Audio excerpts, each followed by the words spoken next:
Okay. Now, as you know, we celebrate every May 15, the National Hispanic Hepatitis Awareness Day.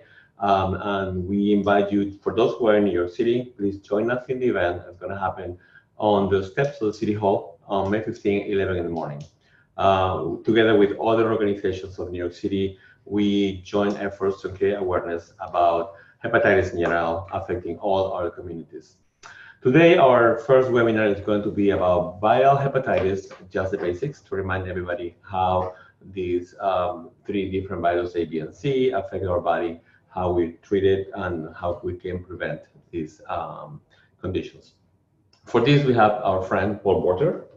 Paul is originally from Boston and has over 25 years of experience with HIV and hepatitis C and substance abuse. Paul has been published in several publications addressing harm reduction and viral hepatitis, and he's dedicated to educating everyone on the facts of viral hepatitis, disease prevention, and access to care. Recently, Paul was awarded the Commissioner Service Recognition Award from the New York State Department of Health. Currently, Paul is the Community Outreach and Education Manager at the American Liver Foundation, Greater New York Division. So, Paul, you go ahead now. Thank you, Luis, and thank you, everybody, for participating in today's webinar. Feel free to type in your questions if you have any in the question box, and as we get through them, I will try to answer them as quickly as possible. If not during the presentation, then definitely at the end. And also, if there's any technical issues, if you can't hear us well enough, or if you can just type that in as well.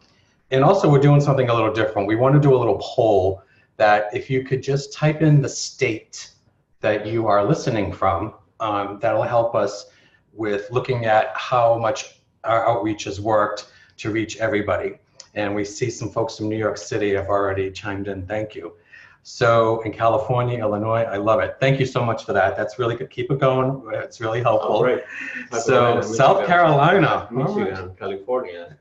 Okay. Louisiana. So this is a great roll call. It's really important that we get the message out to folks that maybe aren't in metropolitan areas. And it's really great to hear from folks in Puerto Rico as well, in Flint, Michigan. So today we're going to talk about, the basics of viral hepatitis. So we're going to talk a little bit about hepatitis A, B, and C. We may spend a little bit more time on B and C because those are the two viruses that are pretty prevalent in all of our communities. And we want to share any updated information on the two, and especially remind people that there is a cure for Hep C. So when we talk about hepatitis, we're talking about the liver. And, we only have one liver. It's the only organ in our body that can be rejuvenated, that can rejuvenate itself. And it does a lot of different things, but a lot of people don't know where their liver is located. So we're going to share that. So your liver is located on your right-hand side, and we're just going to get the mouse to work. And there it is. So your liver weighs about 3.5 pounds. It's about the size of a football, but it's thin. It's not big in girth like a football. It's kind of like 3/4 of an inch thick. It kind of feels like a chicken cutlet, so to speak. It has that consistency that if you squeeze it, it comes back to its shelf. It's normal size. It does not look like what we see in the grocery store, so please do not compare a cow's liver to our liver. It sits on a little bit of an angle, and as you can see, it's partially protected by our rib cage, and it is a little exposed. And so what happens is that as it's our body's power plant, it does all these different functions. So the liver will break down food that we're eating so that we get the proper nutrients sent to the right places. It filters out the toxins and the bad stuff from the food we eat as well. And it helps us with bile. There's good bile and bad bile. The good bile helps with the digestion. And if there's any excess bile, hopefully the liver can process it and get rid of it. But if not, then we might have to take some other measures like maybe diet, exercise, or whatever it is. And no matter how we get anything into our body, whether we're drinking it, eating it, whether we absorb it into our skin, if it's in the air, it all gets processed through our liver. So it's a very important organ. It helps filter blood, where the heart pumps blood, the liver filters it. So they work together even though they're not necessarily physically connected. But it's all part of this engine that we have that keeps us going. And with a good, healthy engine, you know, we have a longer, healthier life. So if our liver is able to continue to filter out toxins, kill germs, stops cuts from bleedings, you know, that gives us, you know, a longer life, and, you know, we have an easier time of fighting off infections. It also helps detoxify substances that are harmful. And there could be a lot of different things. It's not necessarily the pollution, but also like things at home, cigarette smoke, secondhand smoke, thirdhand smoke. Smoking is really bad for your liver. We see a lot of commercials how it reminds us how it affects our heart and our lungs, but cigarette smoking is just as deadly and just as damaging on our liver, whether we're secondhand or directly smoking. Also, different types of chemicals. If we're in an environment where there's a lot of pollution, we're breathing that in. It could affect our lungs and our sinuses, but also, you know, it might affect other organs. So if there are chemicals that we're breathing in or we're getting into our stomach, into our system, the liver can help detoxify that. Especially food, you know, there's a lot of harmful stuff in foods that we eat, over-the-counter medicines, vitamins. If we're taking too many vitamins for the wrong reasons. Alcohol, you know, there are things in alcohol that our body can detoxify from, but then, you know, sometimes it can become a little bit challenging, especially with the excess amount of these things that we put into our system. So as you see in the diagram, the liver is partially exposed. And if you have ever gotten a physical exam and the doctor asks, or the nurse asks you to lay on your back and they press on your stomach and they do some tapping, what they're doing is to see if there's any inflammation. So we can't do it if we're sitting up pressing our liver, but if the patient is laying on their back and their body is all relaxed, they can knead, like as if they're kneading dough, and they tap, and there's a sound that they look for. And also, you know, they can feel if it's inflamed. We won't feel it because we don't have any nerve endings in our liver. So we can't feel the pain from the liver, but the physician or whoever is examining us can feel the inflammation. So that's how they can determine if the liver has been a little bit more inflamed. And underneath it, you see the gallbladder. And the gallbladder, you know, you can live without it. It just helps with bile. But what happens if some folks have gallstones, the stones can move. And if you have a gallstone attack, the stones can move into your liver, into your bile ducts, and cause some serious damage. So, you know, most people, if they have gallstones, they're left alone. But once they start to move around, then they're removed so that it doesn't damage the liver. So what is viral hepatitis? Hepatitis, is like a lot of us know, is inflammation of the liver.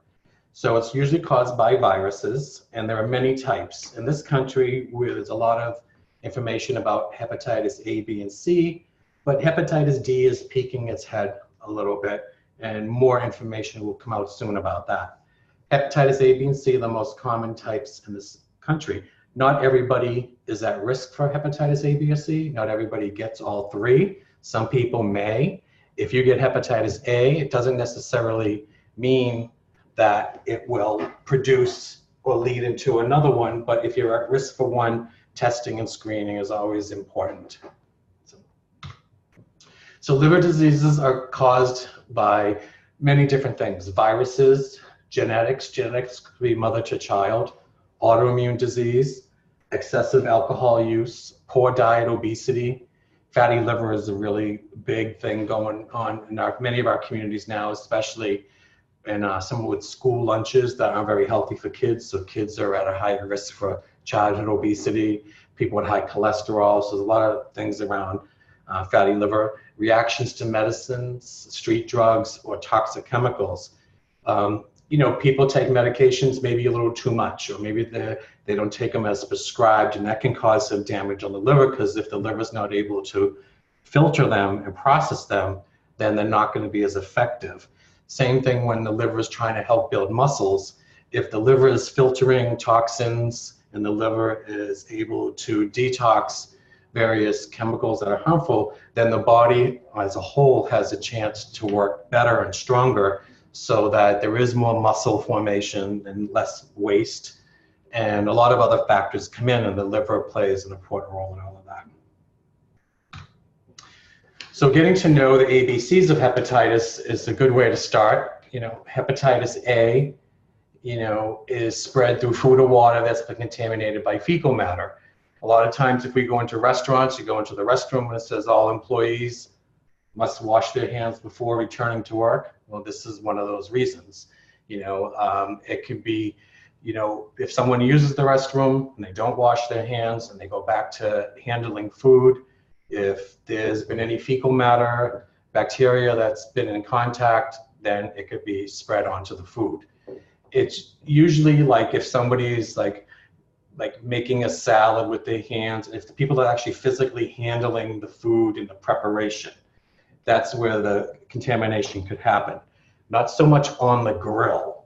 It's usually with, say, if we're putting the accoutrements on the plate, the tomato, the lettuce, if we're decorating the plate with the sides and all that little stuff, that's where it can come in. So it's not like from the person cooking, it's from the person handling the food physically. Hepatitis A hits you kind of hard and kind of fast. It usually lasts around 3 to 6 weeks. There's a lot of fatigue, a lot of jaundice, which will show you an image of what jaundice looks like. It's a lot of diarrhea. The urine can be the color of iced tea, can be really, really dark. And the fatigue is interesting because people will rest, but when they wake up, they're still tired. It's not a restful type of nap or piece that they have. So it causes like a lot of, it feels like anemia for a lot of people. But there is a vaccine. If you've been exposed to the virus, the vaccine isn't going to do anything for you. But, if you don't know and you've been vaccinated afterwards, it's not going to hurt you as well. Hepatitis B is pretty popular in the world of STDs today. It's contaminated through blood and body fluids, semen, vaginal fluid, and saliva. So if you look at what's happening if you look at STDs and you look at syphilis, gonorrhea, and you see how people are getting those oral sex, vaginal sex, things like that, a lot of fluids are involved. So, there's an opportunity for a lot of viruses to live within these fluids and spread very easily. You don't necessarily see it or smell it, but it can still be there. And 5 to 10% of the adults that are in contact with Hep B do develop a chronic infection. Acute is usually like the onset, and chronic is ongoing. So if I start coughing today and my cough lasts through Saturday, then I've developed a chronic cough. So something that is ongoing. So liver disease, because our liver has no nerves, we don't feel it. So we could develop a chronic infection before we become symptomatic, which is the jaundice, the fatigue, and the other issues. Again, there's a vaccine for hepatitis B, but a lot of people of a certain age that are maybe in their 50s and older have not been vaccinated as children because the vaccinations for A and B weren't developed until much later.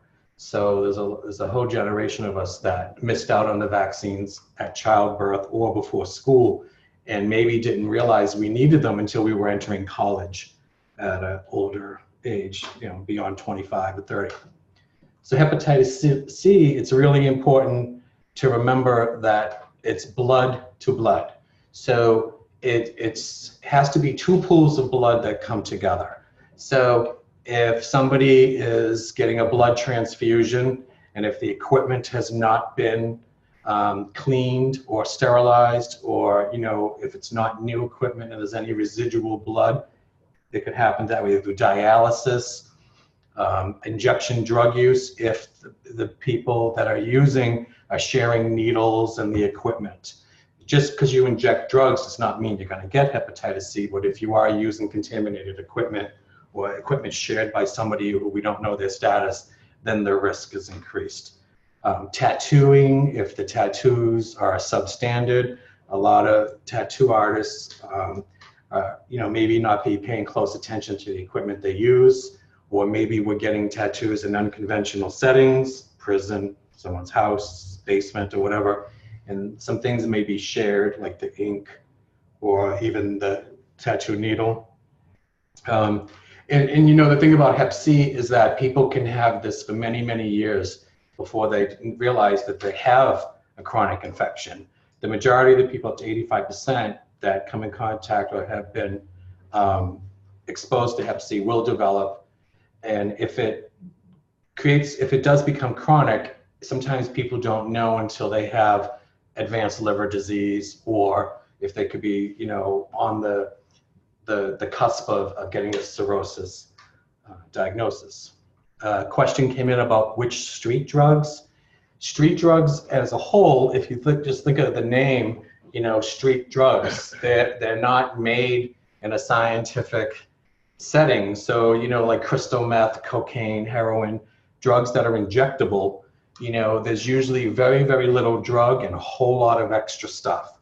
So the drugs have a lot of chemicals, a lot of toxins, and however we get them into our system, it's the stuff that causes the damage. So if I'm injecting cocaine hypothetically, and maybe I don't really know the source of where it's coming from, I could be injecting a lot of other chemicals that could be really damaging, that can cause kidney failure, damage to my liver, a lot of different stuff. So, it's the same thing with over-the-counter medicine that can cause, damage to the liver. If too much of anything, is never a good thing. So as a whole, it's really important to know that excess is what can cause a lot of damage. And then, of course, what is the chemical? What is it all made of? And most illegal drugs or drugs on the street are not homeopathic, they're not natural, they're filled with chemicals that can blow up a city block. So if you figure, if a crystal meth lab is discovered, they block off, how many miles around this one little place. So if that little lab can do that much damage, imagine what the drug that comes out of that can do to our bodies. So it's pretty significant. And yes, hepatitis A and B can go unnoticed for quite a long time, because if the person is not showing any symptoms, they're not going to know that there's anything wrong. And the liver has no nerves, so it's a silent organ, so it doesn't emanate pain. So if we're not feeling pain in an area, we're not going to pay any attention. We might just think, oh, maybe it's because I'm older, maybe because I'm a little heavier, maybe because I smoke cigarettes. People sometimes, if they feel their bodies aren't as strong as they'd like them to be, they might find a reason. Oh, I'm in my 60s, maybe I'm supposed to go slow, or maybe this or that. So sometimes they don't realize, because they haven't had it addressed, that it could be something else. So it could just go on. And that happens with a lot of different things. People think they have a little cold and it can develop into pneumonia. So, people sometimes don't listen to their bodies, and they may just write things off. So I always tell people, never use your age, weight, or any of your behaviors necessarily as an excuse on why you don't feel good.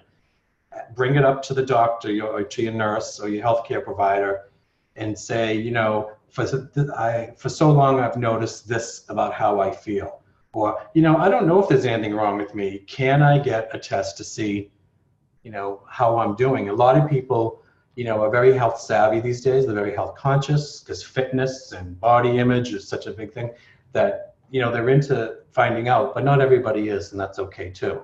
So if you don't know if this is how you're supposed to feel, can't hurt to ask. So we're going to talk a little bit about hepatitis B before we get into Hep C. Hepatitis B is contagious liver disease that results, again, from the infection of the B virus. Like I mentioned earlier, acute Hep B refers to like the first 6 months you've been exposed. Some people can fight off the exposure within that time because of the amount of virus they've been exposed to. So if you've been exposed to somebody that had the virus, but they weren't very infectious, like a very low or undetectable viral load, your body's going to fight it off because your body's pretty strong. But if the person has maybe, or the source is a little higher in viral content, then it's definitely going to be, a positive exposure, and it could develop a chronic, and over time it'll build in the body.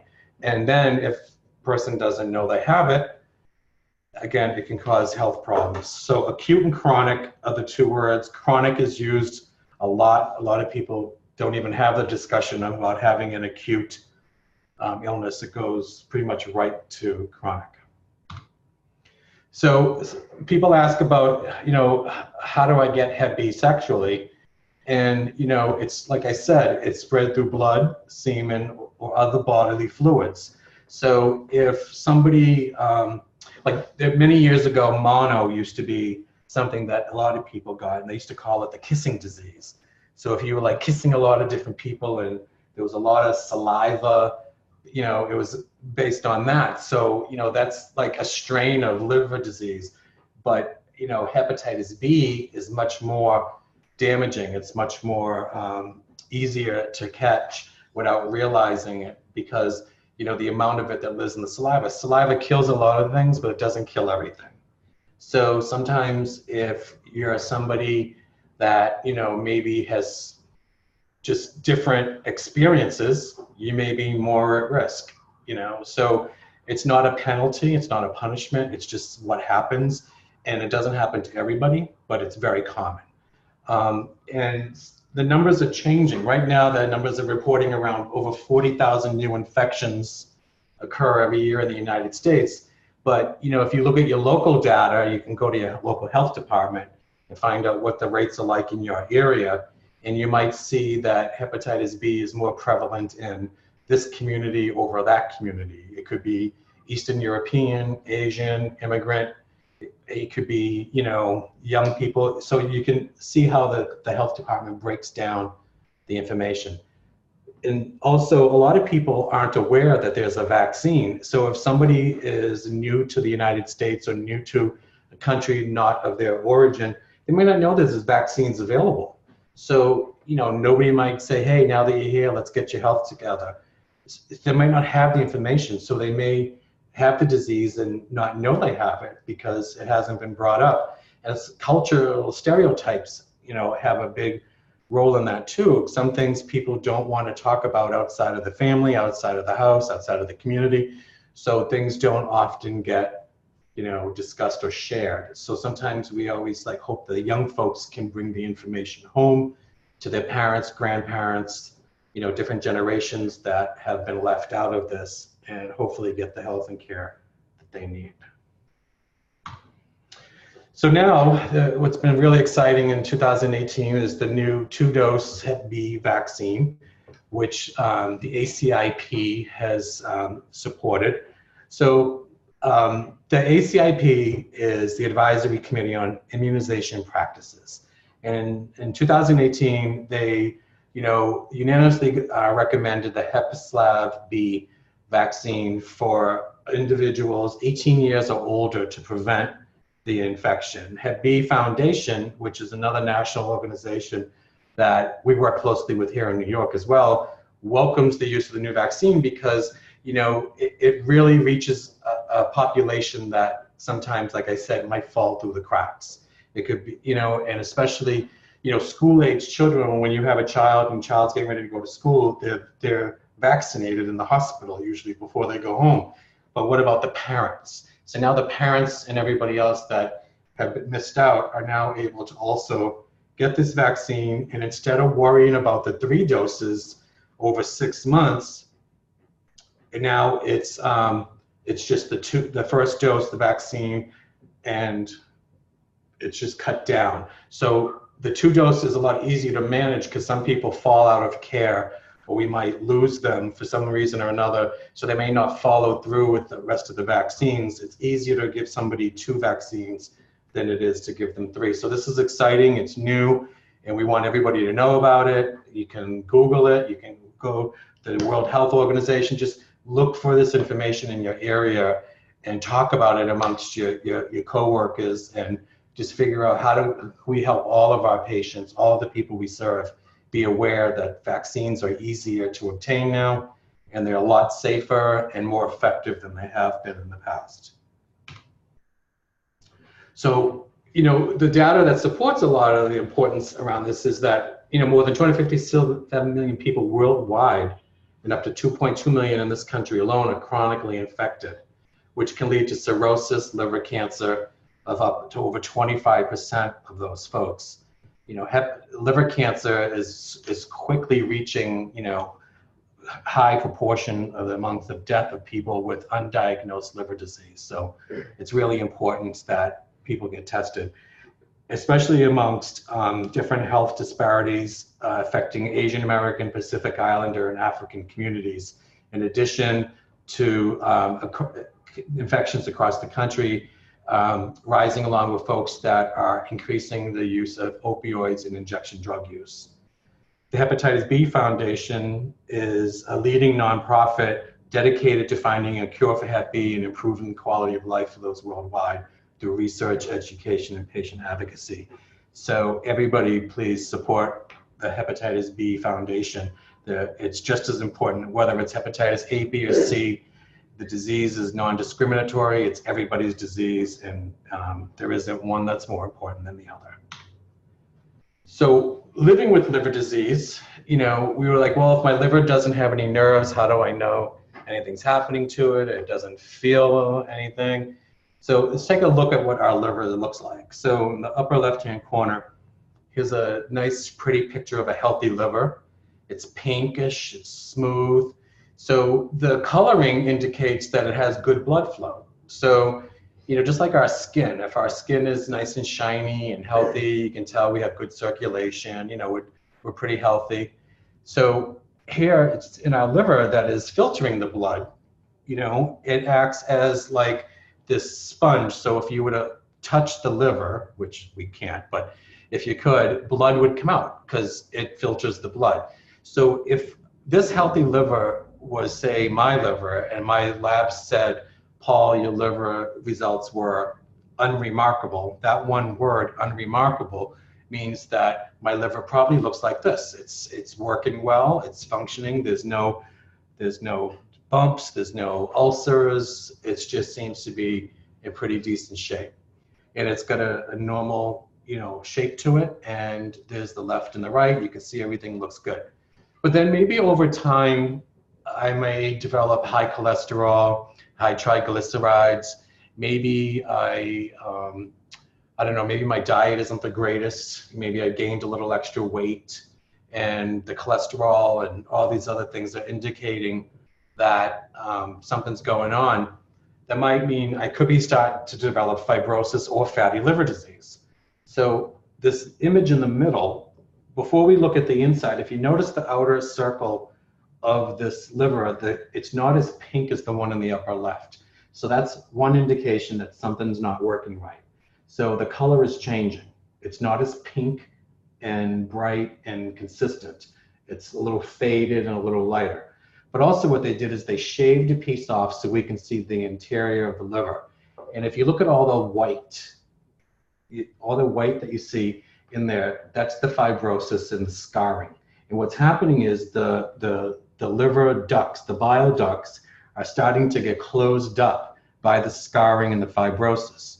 So what's happening is the blood isn't filtering as freely through the liver as it once was 6 months before, 3 months before.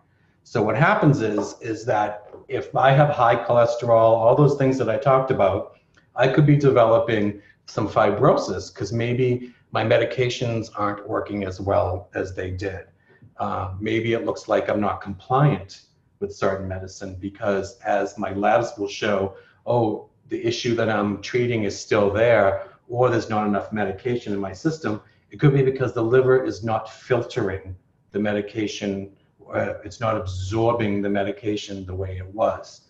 So what happens when we get to this middle stage? Well, if this is a diagnosis of NAFLD, non-alcohol fatty liver disease, or if it's just the fibrosis, either fibrosis 1, 2, 3, or 4, also known as your F score, it's going to determine what we should do. So if this is fibrosis 1 and I'm starting to develop fatty liver, before I get any medicine, my provider team might suggest I try to lose a little bit of weight. Don't go on a diet. Diets are kind of like a setup for some people, but maybe if I just try to cut down on some of the unhealthy things that I'm eating, and maybe just make sure I'm drinking a lot more fluids, eating a lot of low-fat foods, and maybe getting some exercise. I don't have to join a gym, it's too expensive. Maybe if I just walk to work or go for a walk after lunch, anything to get my heart rate up. And if I can lose a little bit of the weight that I've gained that's got me here, I go right back to a healthy liver. So this is where the liver rejuvenates itself.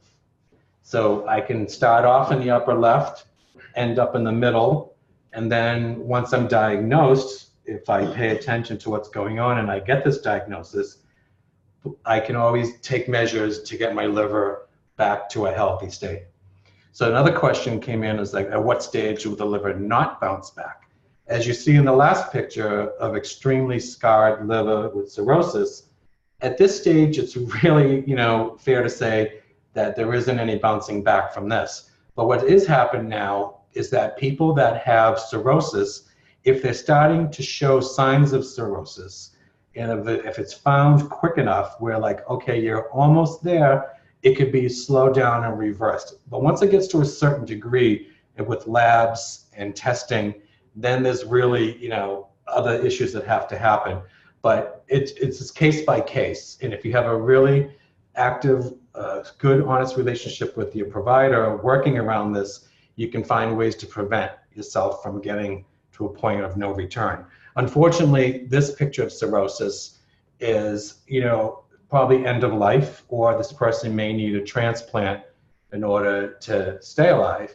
If you look at the way the liver is breaking apart, if you go back to the first picture, then you look here, you see where it's splitting, and it's just basically dry. There's no blood being able to be filtered through there. No medication is really doing anything for this. And you can see all the bumps, which are also called nodules. So those are could be like cancers, they could be tumors, there could be a lot of different things that are creating the liver to just crumble apart. It's almost like if you have an old sponge or a t-shirt and it just deteriorates. This is what's happening. So this is advanced stage cancer, cirrhosis, with possibly the beginnings of liver cancer. So this patient hopefully would be able to get on a list to get a liver transplant. But at this point, I'm not sure even a partial transplant would work, because there's so much of the rest of the liver that is unhealthy that a partial wouldn't have enough space or enough chance to rejuvenate the whole liver. If it was half of this, chances are a person can get a partial transplant, and then that can help the whole liver rejuvenate as a healthy liver again. But at this stage of the game, I don't think that that's possible. But if we're in the middle, we can always bounce back to the first picture. It's the only organ that can rejuvenate itself, and that's why we have to take care of it and be so mindful. So jaundice is a symptom of hepatitis that we can visibly see, where our liver isn't maybe emanating any pain, but if someone was to look at us, a provider or someone we know, we might be able to see the yellowing. Now, these are two different individuals with different skin tones. So the one on the left is a Caucasian male, and you can start to see the beginning of the yellowing in the corner of his eye. And the picture on the right is of someone of Asian descent, so the skin tone's a little different, and the yellowing is a little bit more prominent, also because not only the person's pigment highlighting the color, but also because probably the amount of a chronic infection this person has, the more jaundice is going to be available. If the person was darker skin, darker pigment, sometimes it's more obvious because the whites of the eyes can be really bright, and then all of a sudden, if it starts to get yellow, the pigment around the eye just makes it look even worse. So this is obviously a chronic stage. When you have jaundice, this is a physical symptom, one that you can't necessarily see if you look in the mirror. So if you're looking in the mirror now to see if your eyes are jaundiced, chances are you won't be able to tell, especially given the fluorescent lighting or wherever you are. It's usually something that another person can notice within you. So don't try to diagnose yourself with jaundice. Many people try. So cirrhosis, we just talked about that a little bit, but cirrhosis of the liver occurs between 10 to 30 years. So if you were diagnosed with hepatitis C or another fatty liver, hepatitis B today, it doesn't mean you're going to develop cirrhosis at all. What happens is that if you diagnosed with one of these viruses, chances are you've had it for a couple of years, a few years, or many years, and you're diagnosed with liver disease, but then the further testing that's done will determine if you have cirrhosis. So not everybody that gets diagnosed with liver disease is also diagnosed with cirrhosis. Cirrhosis is an advanced stage of the liver disease. And if you look at these diagrams, you know, the first one, you look inside the liver and you can see those vessels and portals that I mentioned that are flowing blood. And then if you look at the picture on the right, you can't see them because of the cirrhosis. The cirrhotic is taking over the vessels, so there's no absorption, there's no blood filtering. So this is another image of what cirrhosis looks like in the liver. This picture of cirrhosis is alcohol related. So if you notice the shape of this picture compared to the shape of the other picture of cirrhosis, there's a gross difference. But if you notice, they both have these bumps and nodules. So what happens is the liver gets inflamed, right? Inflammation of the liver, that's what hepatitis means. So it's inflamed, but it also shrinks. So it's kind of like does a couple of different things where one side is really inflamed and then the other part is dry. So this is like a really like a rough piece of like, say, an overcooked piece of cube steak. You know, no matter how much gravy or how you try to cut it, it just doesn't budge. It's just non-penetrable. So the medicine and blood is just not filtering through this. So this, again, you know, there's no reversal at this stage. This, again, could lead the person to transplantation, or unfortunately, it could take their life. And also, another physical symptom of cirrhosis and advanced liver disease, along with the jaundice, is the swelling of the stomach. So what happens is that when a liver gets cirrhotic, like this, it can develop fluid called ascites, A-S-C-I-T-E-S. Depending on where you come from is how you pronounce it. And what that does, it creates this fluid buildup in your stomach. So that's where the stomach will extend, and it looks like the person could be pregnant because it's perfectly round centered. It's not like if I was heavy, you know, you could see it on the sides of my stomach. The fluids are concentrated to the front of the abdomen. And what happens is the pressure from those fluids presses up against our other organs, and that can cause discomfort. So your liver doesn't feel anything, but the fluids, because our stomachs can only stretch so far, it presses up against our other organs, which can cause pain and discomfort. And that usually can be drained. And it's not as simple as just like poking a hole, it's a process. You know, and it could be quarts of fluid that come out. It might be done every week, every 2 weeks. It really depends on where in care the patient is with that. Unfortunately, some people never get care until they're beyond that stage, and then the bacteria and the virus is taken over, and it could lead to cancer, and the cancer could spread throughout their body. So this is not the best place to be. So switching into Hep C. Hep C is also a liver disease caused by a virus. Like I said earlier, it's blood to blood. It has to be 2 pools of blood. It can cause cirrhosis, which is the scarring, liver cancer, and or failure. Also, no symptoms for many years before you're diagnosed.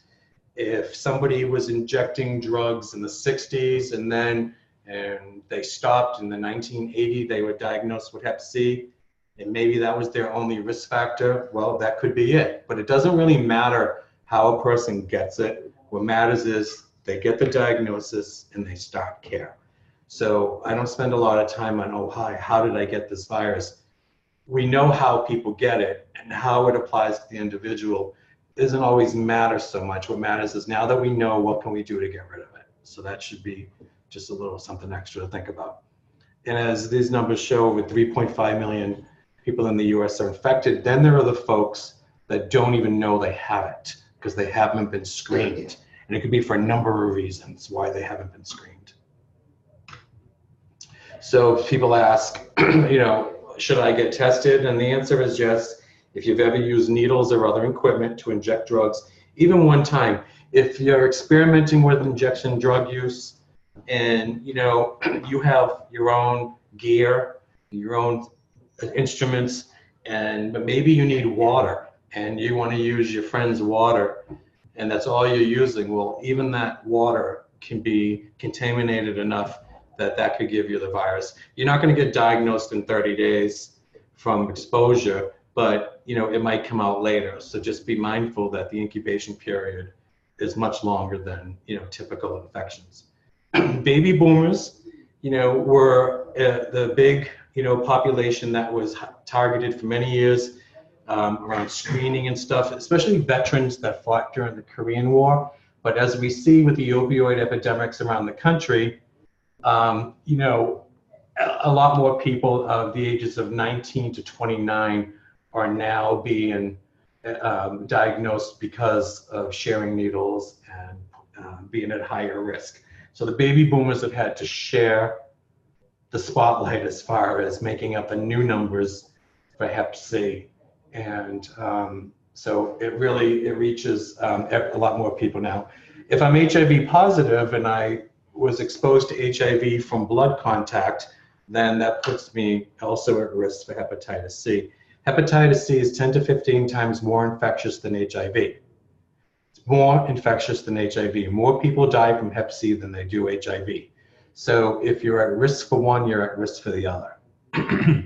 If you're a healthcare worker or emergency medical person that's been exposed to a needle stick, please get tested, because you may think that, oh, the patient moved while I was trying to draw blood, it was an accident. Yes, but you don't know what the patient could be dealing with or where the exposure could come from. So you want to make sure that if you've had an occupational needle stick or anything like that, to definitely get checked out, get screened.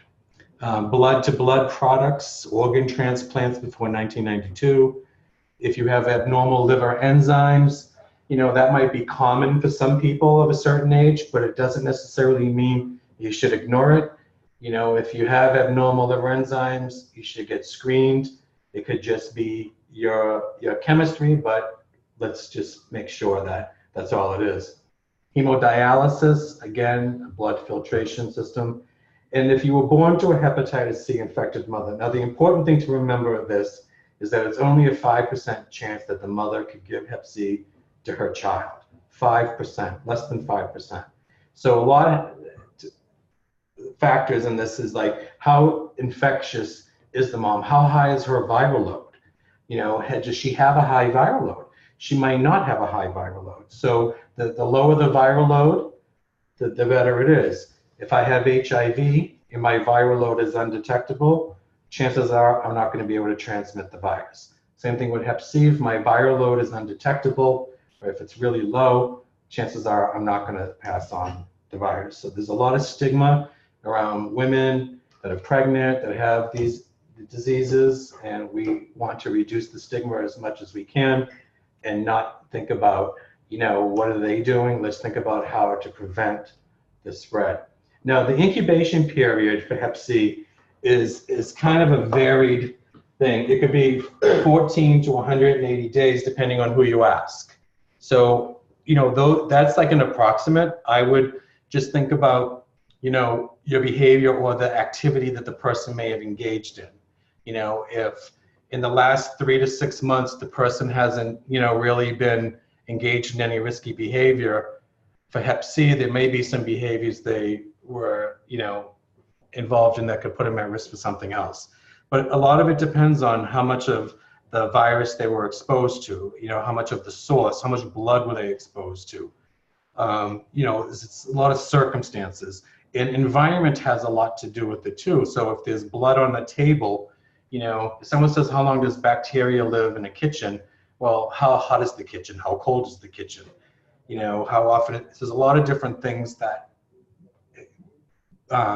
contribute to the answer of that. So you're not going to get a really straight answer on how long Hep C lives outside the body, because it's a lot of different answers. So I'm not even going to give you one, but just it's very circumstantial and it's different for everybody. Sometimes if you've come in contact with Hep C, your body might fight it and you'll have no incubation period because there is no exposure. So in the incubation is more along your first contact with the virus than the first signs. So again, talk to your doctor about it, talk to a liver specialist, because the answer could vary depending on who you ask. Again, with who should be screened, If you've ever shared straws or snorted cocaine or heroin or whatever you're snorting, what happens is the drugs are abrasive and can cause the mucous membranes in your noses to get wet. And that's why people like will, you know, they'll sniff. I provide sound effects. They sniff and their runny nose, there could be blood in that. And if you stick a straw or something in your nose that you're sharing, it could get wet and come in contact with that blood, and you could pass that on that way. Having tattoos or body piercings, not everybody with tattoos is at risk for hepatitis C, same as body piercings. It's a matter of how you got your tattoos, where you got your tattoos, what were the circumstances. The same with body piercings. Tattoos have been around for hundreds and hundreds of years, thousands of years, you know, and, you know, it's really hard to get into, you know, well, how come they didn't have Hep C back then? And they have, it depends on the circumstances on, you know, where you have it done. So a lot of people that are in the military that go overseas, they come home, they have beautiful tattoos. I mean, are we going to tell them, oh, you shouldn't do that? Well, circumstances are different everywhere. So it's a real personal thing. Sexually transmitted diseases or multiple sex partners. Hep C is very, very low on the sexual transmission, but it can happen if there's blood. It has to be blood from the two people having sex. How does that happen? Well, maybe if the person is using sex toys and they share the toys without using condoms or cleaning them, and there could be blood on, and it could happen that way. Multiple sex partners, if someone has STDs and or multiple sex partners, their risks increase. So, you know, depending on what's happening and who it's happening with, it's all very, you know, circumstantial. And like I said, having sex with someone with Hep C, it's low risk. It has to be blood. Sometimes it's more risky for oral, anal, or oral vaginal sex to pass on hepatitis C and other bacteria. But again, there has to be two pools of blood. Sharing personal care items such as razors, toothbrushes, you know, nail clippers. If you're doing anything like that and you have Hep C and you use one of these things and maybe you've cut yourself or something, you don't want anybody to use it because the virus can actually be transmitted, especially like shaving. Like a lot of people, a lot of guys, you know, you shave, you might cut your neck or your chin, and say, you know, you throw the razor down and maybe your brother or somebody else might use it. That could put somebody at risk. So you just, you know, want to make sure that nobody uses your personal care items, toothbrushes especially. Things like floss, you know, floss is in a container and usually, you know, it's not reusable. So that's not something people need to be too concerned about, but definitely toothbrushes and razors. So in order to get a Hep C diagnosis, you have to first have an antibody test. The antibody test is very similar to the HIV test. It could be a finger stick, and it indicates if the body has been exposed to any antibodies. So if you have the antibodies, then you've been exposed. It doesn't mean you have a diagnosis. It means that you could be Hep C positive, but what happens is the viral load, which in the HIV terms we call the confirmatory test, has to be conducted to figure out how much active virus is in your body. So if you test positive today, okay, you test positive, but then we're going to do a blood draw. That blood draw is going to be tested, and when it comes back, we'll find out what your viral load is. Now, your viral load will indicate, okay, yes, you do have active virus, or if the viral load is undetectable, it means your body may have fought off whatever you were exposed. So if you do in fact have a confirmed diagnosis, there is a viral load, what happens is that the viral load, we can determine what your genotype is. Now the Hep C genotype is what type of Hep C do you have? Genotype 1, 1A, 2, 3, or 4. So there are the 4 most common genotypes, and that's going to determine what happens next. Are you a candidate for treatment? Do you need treatment now, or can you wait? There is that discussion that happens. Most of the discussion is, you have Hep C, let's get you treated so you can get cured. The dried blood spot test isn't available everywhere yet, especially in New York. They are doing some trials. They are the state is talking about it a lot. I would suggest that people reach out to the State Department of Health, to get more detailed information around accuracy and effectiveness and cost. There's a lot of things that are involved with it. So it's not something that everybody is using right now. It's not a very new thing, but it's still being considered, and there's a lot of positive talk around it. And that's the best answer I can give you on the dried blood spot test. Guidelines haven't really been introduced to a lot of testing sites yet around it. So that limits the amount of information, but I'm glad you asked that question. So treatment options for people with chronic Hep C, are considered after multiple tests are done. If the person has hepatitis C, how are they at risk?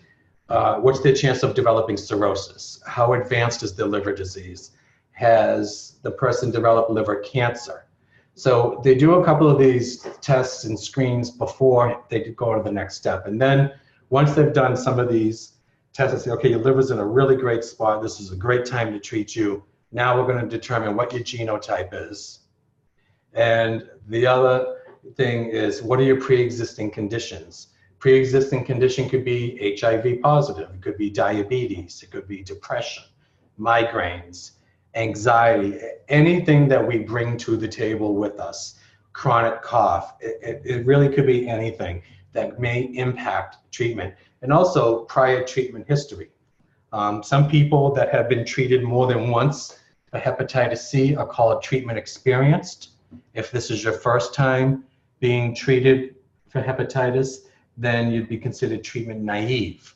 So genotype, any pre-existing conditions, and have you been treated before will determine what's the appropriate course of treatment for you, determined between your doctor and you. You are part of the conversation.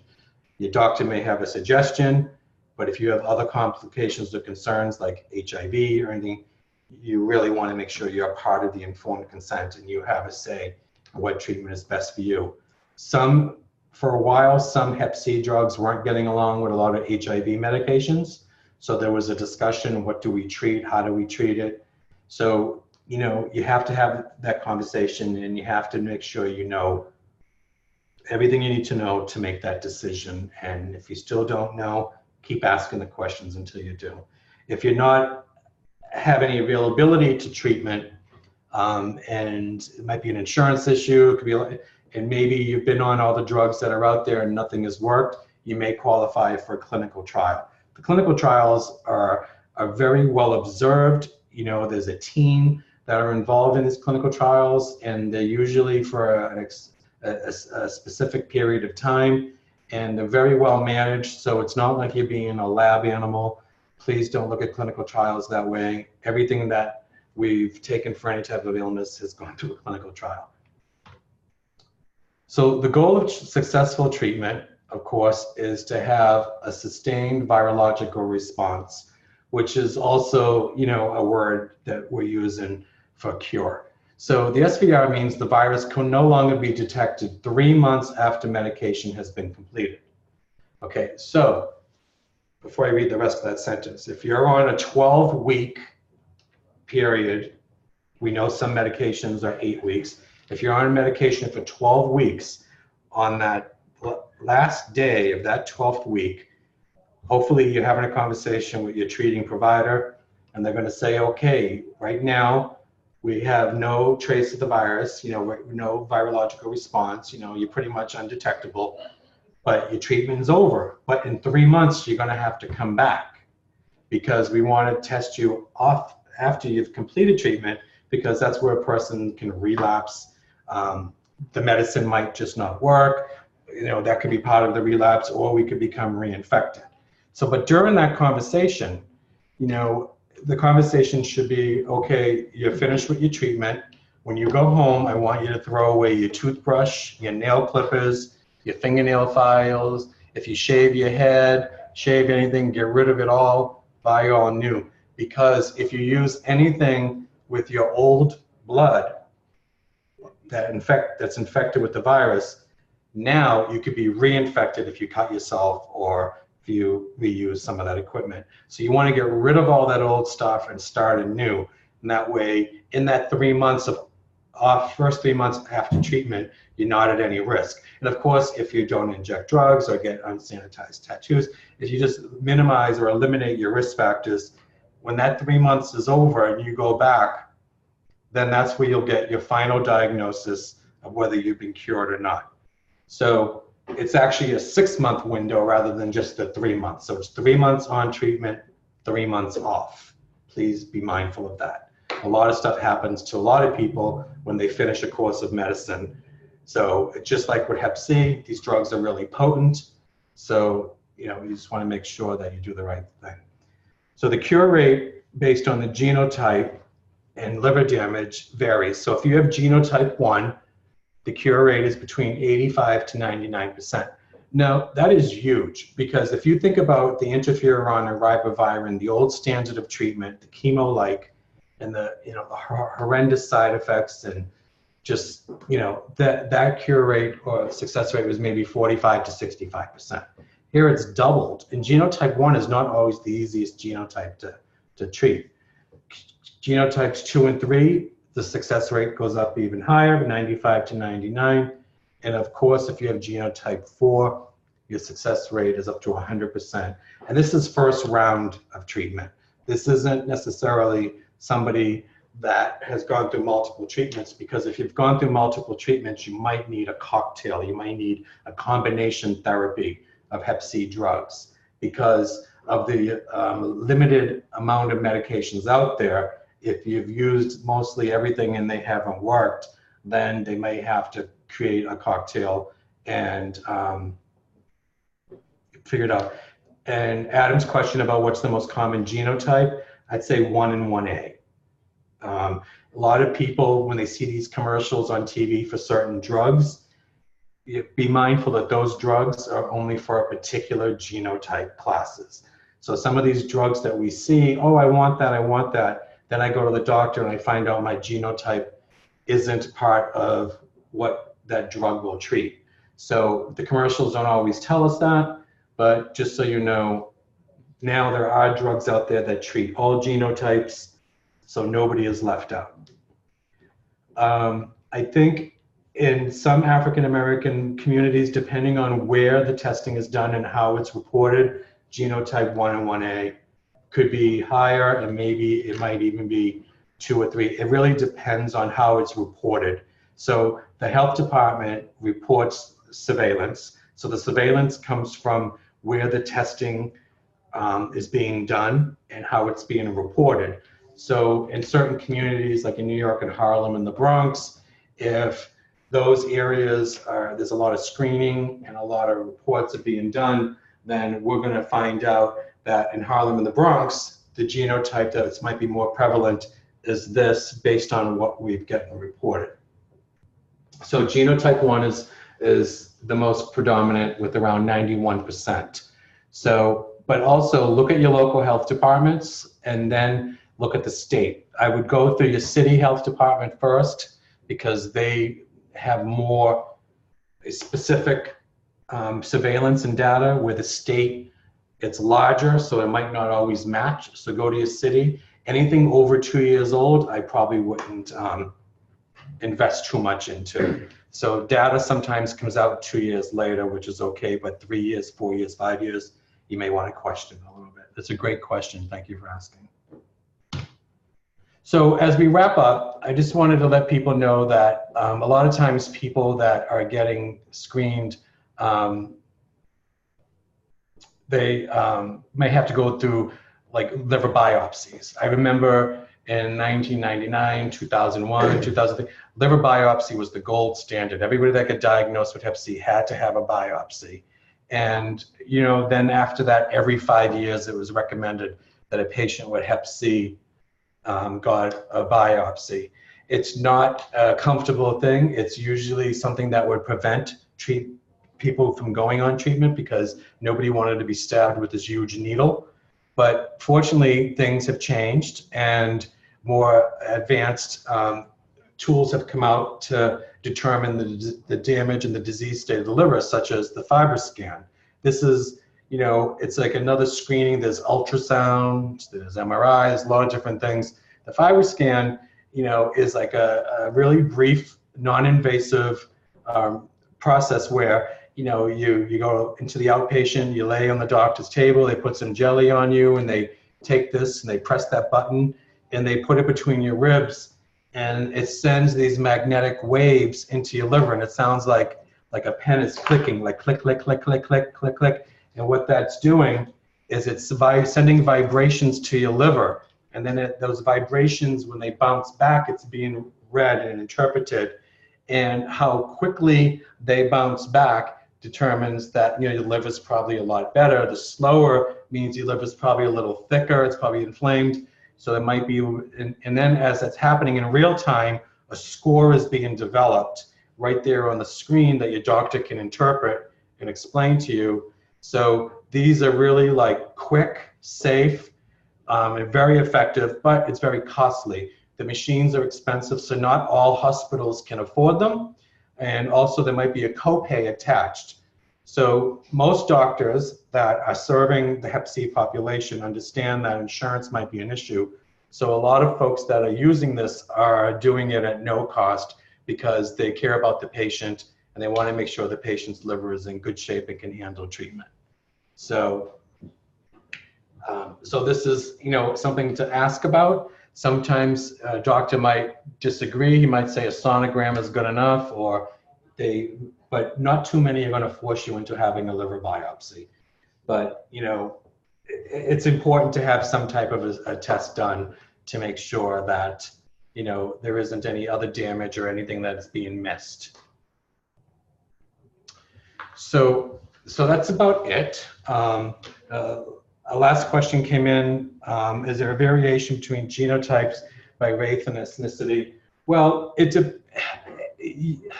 kind of hard to say yes or no based on data. It depends if we're looking at the areas that are reporting screening.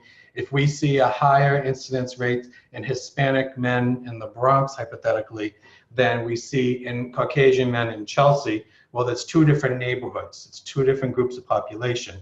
So is it a race issue, is ethnicity, or is it a geographic? And what else is it factor? So sometimes a lot of other things have to come into place. If there is one community that has a higher incidence rate of anything, well, why? You know, we want to figure out why. So it's hard to say, you know, a clear answer on why it's this way. It just a lot depends on the data and how it's been reported. And let me see. Another question, will most untreated hepatitis B or C infection open the door to cancer? Well, it could. It very well could, especially hepatitis C. If somebody has hepatitis C and they developed liver cancer, they can be cured of their hepatitis C, but not cured of the cancer. The cancer will slow down a little bit while the patient is on treatment, but it's not going to stop it or reverse it. So and if the cancer spreads throughout the body, then that's a whole nother issue. But any liver disease that's left untreated could definitely go from cirrhosis to cancer. If somebody has NAFLD, non-alcoholic fatty liver disease, and that's left untreated, that can then lead to NASH, non-alcoholic steatosis hepatitis. I'm not sure if I said that correctly, but that is an advanced stage of liver disease that develops into a cancer that could also be fatal. So any liver disease that's left untreated, undiagnosed, obviously could open the door to more advanced stages of disease such as cancer or failure. Well, thank you very much, Paul, for always giving us support. Let's see if there's any other question before we close the webinar today. Somebody asked if we're going to share the slideshow. Actually, if I did the thing right, I have recorded this webinar and I'm going to publish it on the website and on Facebook, and also will share by email to those who attended the PDF version of the slideshow. If anybody has any more questions before we say goodbye. Well, before we say goodbye, I also want to remind you we are going to have Second webinar on May 2nd, in conjunction with hepview.org, they are going to present how hepatitis C is affecting the USA by states and cities and areas of the country. So anyway, thank you very much for joining us today. Thank you, Paul, for your support, your help in giving us this information. Thank you, everybody, for your questions. This is Luis Mares from the Latino Commission AIDS, and thank you very much, everybody. Goodbye. Bye-bye. Baton Rouge.